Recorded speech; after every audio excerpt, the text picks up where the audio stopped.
Hello everyone. आज मैं आपसे बात करूंगा 3C लीव के बारे में। अक्सर लोग इसके बारे में परेशान होते हैं कि उनकी 3C लीव जो है वो वैलिड है या कि इनवैलिड हो गई है। याद रखिए 3C लीव जो है अंडर इमिग्रेशन एक्ट 1971 आपको ये राइट मिल जाता है कि अगर आप इन टाइम अपनी application further leave to remain के लिए करते हैं, यानी आपके पास पहले से लीव मौजूद है, वीज़ा मौजूद है, वो किसी भी कैटेगरी में हो सकता है, स्टूडेंट वीज़ा है, स्पाउस वीज़ा है, कोई और लीव टू रिमेन है, तो उसके वैलिड होने के अंदर अंदर आप अपनी अगर एप्लीकेशन दूसरी कर देते हैं फर्दर लीव टू रिमेन के लिए तो आपकी 3C लीव जो है वो वैलिड रहती है। प्रॉब्लम कहाँ पर आती है कि समटाइम्स लोग देखते हैं कि फर्दर लीव टू रिमेन की एप्लीकेशन करनी है, उनके पास फीस पूरी नहीं है, वो फ़ी अदा नहीं कर सकते, या कोई और रीज़न्स हैं कि उनको अभी टाइम चाहिए, तो उनको बताया जाता है या वो खुद सर्च करते हैं कि अब वो फ़ी वेवर की एप्लीकेशन डाल देते हैं, फ़ीस उनकी माफ़ हो जाएगी या उनको टाइम मिल जाएगा।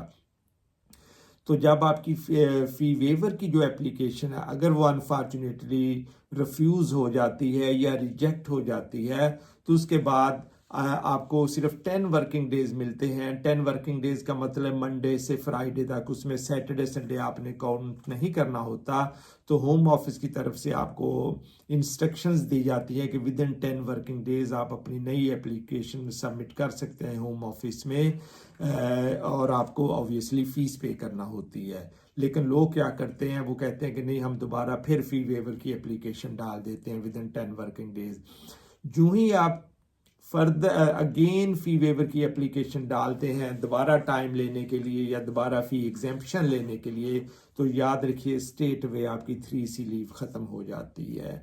3C लीव आपकी इंटैक्ट नहीं रहती, वैलिड नहीं रहती, बल्कि इनवैलिड हो जाती है और उसके बाद आप लीगल नहीं रहते इस कंट्री में। लेकिन लोग प्रॉपर लीगल एडवाइस नहीं लेते, उसके बाद वो वेट करते रहते कि उनकी फ़ी वेवर की एप्लीकेशन डाली हुई है और वो लीगल है। लेकिन जब फ़ी वेवर की एप्लीकेशन का डिसीजन आता है, ऑब्वियसली अगर वो रिफ्यूज़ हो जाती है या इवन वो आपको ग्रांट भी हो जाती है, लेकिन याद रखिए आपकी 3C लीव जो है उसमें गैप आ गया है, वो ख़त्म हो चुकी थी, आपने दोबारा फ़ी वेवर की एप्लीकेशन कर दी और आपने समझा कि हमारी 3C लीव वैलिड है, आप लीगल नहीं रहे। अगर आपकी वो एक्सेप्ट होगी एप्लीकेशन 3C लीव फ़ी वेवर आपकी दोबारा सेकंड टाइम एक्सेप्ट हो गई तो आप फर्दर लीव के लिए एप्लीकेशन डाल देते हैं, लेकिन आपको पता नहीं होता कि इसमें गैप आ गया है। प्रॉब्लम कहाँ पर फिर अब आपको आएगी जब आप इंडेफिनिट लीव टू रिमेन के लिए जाएंगे, तो वो कहेंगे कि आपकी 10 ईयर्स लॉन्ग लॉफुल जो रेजिडेंस है, लॉन्ग रेजिडेंस है, उसमें ब्रेक आ गया। आप परेशान हो जाएंगे ये ब्रेक कैसे आ गई, हमने तो एप्लीकेशन की, फिर हमें मिल गई, हमने सबमिट कर दी, अब ILR का टाइम आया तो होम ऑफिस ने गलत डिसीजन कर दिया।